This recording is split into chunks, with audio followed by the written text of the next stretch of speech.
You know, I grew up in Southwest Baltimore. It's an important place to me because I lived there. But a lot of people know it because of two places they sort of saw and learned about on television. One was a place where a young black boy named Freddie Gray died.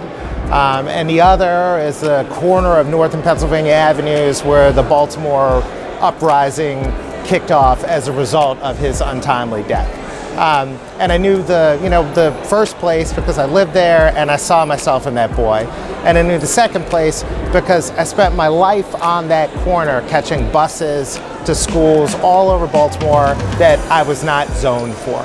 And I think if you come from a place like that, you grow up in a place like that, you know that the difference between you and any other kid is just the kind of opportunities you have and really the kind of education you wind up getting. So when all these other folks learned about the place I was from, it was really impactful for me because I saw myself there then, I see myself here today, and I know that education was the thing that made that possible.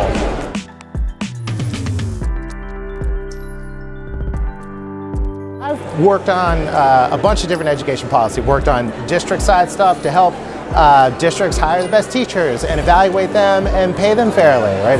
Have worked on charter school stuff to help authorize us to make great schools and people provide choice for families who didn't normally have it.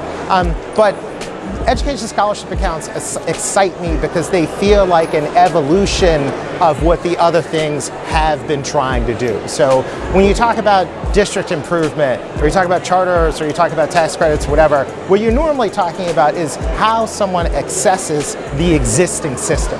When you talk about a scholarship, like a savings account approach, you're talking about how can you build the next system, how can you build the next set of opportunities, which may or may not exist in the current structure. So I view this as like a financial innovation that allows for a transformative landscape of educational innovation, and I'm excited to see like what states do when they decide to enact these programs.